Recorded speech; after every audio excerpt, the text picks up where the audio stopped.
The Warburg apparatus, which you see before you, was a standard tool in respirometry for many decades. First developed in the early 1900s, this device measures the amount of gas produced or consumed during reaction by measuring changes in gas pressure.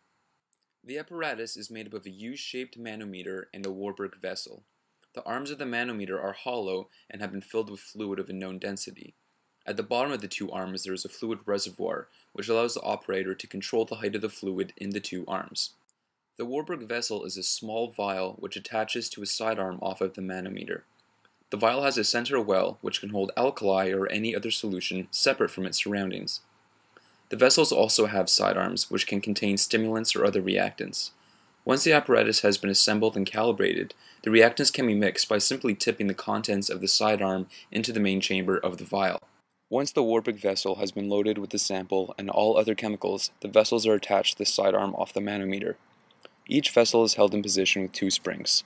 The apparatus is then calibrated so that the fluid in both arms of the manometer reaches a known starting point. Both arms of the manometer are marked with a millimeter scale so that the height of the fluid inside can be easily and accurately determined. The standard starting height for the fluid is 250 millimeters.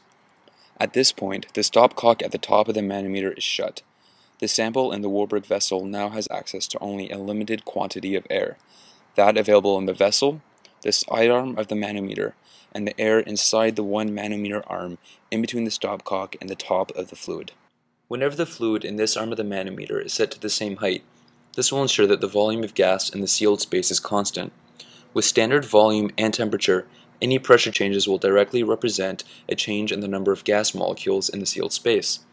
If only one gas is being produced or consumed by the sample, then changes in air pressure will represent changes in the quantity of that specific gas. If gas is produced by the sample, the pressure within the sealed space will increase, and if gas is consumed, the pressure will decrease. If the pressure in the sealed compartment decreases, the fluid will be drawn from the opposite arm into the arm attached to the sample. If pressure increases, this will have the opposite effect. To measure a change in pressure, the operator uses the fluid reservoir to reset the height of the fluid in the first arm of the manometer to the starting height. This will cause the fluid in the opposite arm to either rise or fall. Once the starting height is reached in the first arm, the operator measures how much the fluid height has changed in the opposite arm. Using established equations, the height change, representing change in pressure, can be converted into a measurement of how much gas was consumed or produced during the reaction. Taking multiple measurements over the course of time will indicate the speed of the reaction or the metabolism of the sample.